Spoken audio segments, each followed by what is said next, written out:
stoker off the 5288 and added it on to our locomotive we're utilizing today. Various equipment from various periods of times. A couple of lightweights there. The Greenville also in 1947, built by the Bug Company for the Richmond, Bridgesburg, and Potomac. All right, now the Bug Company was very good at a type of welding, shock welding, where they got the metal just as thin as possible, that compromising the strength and integrity of the metal, just like 829, built for the Southern Railway. 906, built as number 528 for the Central Georgia Railway, delivered in Pullman Green, renumbered by Southern Green. Clover Colony is a Pullman sleeper, originally built as a 12-1, now has 8 open sections. Talking about the Great Flood. Now look down and below to the left, you'll see the 1880s bridge piers, not the first. They were replacing the original very decorative stone arch piers. To the left, downstream, you'll see a modern day bridge operated by the CSX. That was once part of the Western Atlantic. Talked about the great locomotive chase taking place along the Western Atlantic. The W&A is the reason that the city of Atlanta exists in the first place. It was called Terminus. The Western Atlantic started at milepost 0, where Atlanta eventually grew.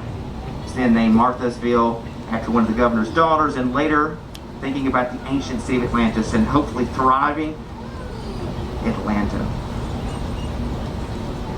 Now James Andrews and his Raiders never made it across the Tennessee state line 2 miles north of Ringgold, Georgia. They're caught up with men aboard the Texas. But this line, the Western Atlantic, was the first railroad that connects the state of Georgia to the state of Tennessee, and even perhaps more importantly, connects the city of Atlanta to Chattanooga. Now, ironically enough, Chattanooga was not known originally as Chattanooga. It was known as Ross's Landing. Daniel Ross, and later his son John, who becomes one of the chieftains of the Cherokee tribes in this region, they're only a quarter Cherokee of bloodline ancestry with the Cherokee tribes. Abandoned would remove that structure. There was no more need for it. Now we're about to begin our approach. Veering off to the left, you'll see more original portions of the original East Tennessee, Virginia, and Georgia. And eventually you see those railroad ties laid out, and eventually it would veer back to the right. Now imagine this. In the 1920s, the Southern Railway would have this line double-tracked, 2 lanes of rail. So at this time, if we still had the double-track situation, a train could have already passed us heading in the opposite direction. But we're having to contend with a single portal tunnel. You're all about to experience 986 feet of tunnel. Almost 3 football fields long, mostly dug by hand, I should add that in there. Because the structure was completed pre-American Civil War, dynamite was not invented until 1867. Your alternative would be black powder, and there's a problem with black powder. If it gets wet, it's useless. If you have a cell phone with a flashlight, get that up right now. Hold it up to the window. You'll see just how close the tunnel walls are to your train and understand very clearly why they wanted to avoid this structure. They seriously thought, that is the Southern Railway, about adding an additional portal, but they thought that the destabilization that would occur from building an additional portal and perhaps compromising an additional portal and the old portal, they go with Plan B, which is the line up from behind the station. There are a couple areas we pass through, ladies and gentlemen. There's only about 1.5 feet of clearance between your train and the tunnel walls. Notice the dampness on the tunnel walls, some of which is lined with stone and brick to stabilize this structure.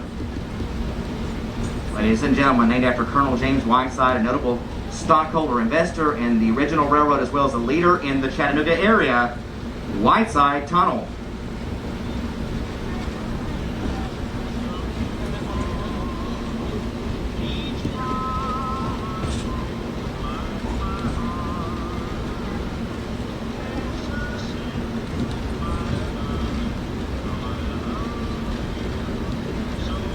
Ladies and gentlemen, this project takes about 2 years to complete. 400 total crew, 200 working from either side of the ridge. Now, how did they accommodate the railroads when they had a single portal tunnel allowing only 1 lane of railroad? Well, sidings on the approach were built. It was a 2-story tower structure known as VM Tower on the East Chattanooga side. The tower, up in the 2nd story floor where the switchman was located, he would switch one oncoming train to the siding and the other to pass through.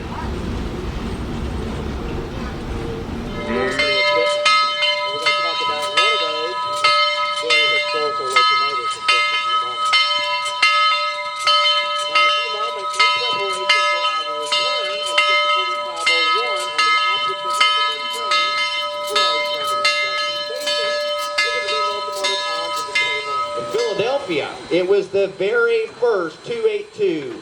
MS class 282 means the wheel arrangement. You look at those wheel sets starting at the front of your locomotive, the two smaller leader pilot wheels behind those, larger driving wheels, 4 on 4 both sides, so that's 8, and 2 more trailing wheels underneath the cab. Now, not so significant when it was built as a freight hauling locomotive, the very first out of 182 of its class, and the only one left in existence of that class built for the Southern Railway. It serves up in Bulls Gap, Tennessee. Later on in the Knoxville Division, and towards the end of its career in 1948, at least the end of its career for the Southern, it would have a lot longer career and still is operating today. 1948, this locomotive comes up for sale. Now originally, $1,000 in 1963, even the smaller railroad operations have been phasing in diesel power. Diesel locomotives are more efficient, more cleaner, less repair, maintenance, and so most railroads large have already phased out steam locomotives like 4501, and perhaps the 4501, just like so many steam locomotives that somehow survive, is because of their history in this case. The K&T buys it and comes up for sale one more time, essentially $5,000 ticket price and scrap value. One of the two founding members here of the museum, Mr. Paul Merriman, out of his own pocket, pays $5,000 for it. In 2014, this cost almost $1.5 million to restore. Ladies and gentlemen, perhaps what makes steam locomotives so fascinating is, unlike under the hood of your car where you can't really see what's going on, most of the mechanical parts of this type of machine are on the exterior. But really and truly, what's going on inside the bowler is the most important part, because the mechanical parts on the outside, the exterior, wouldn't work if what was going on inside the bowler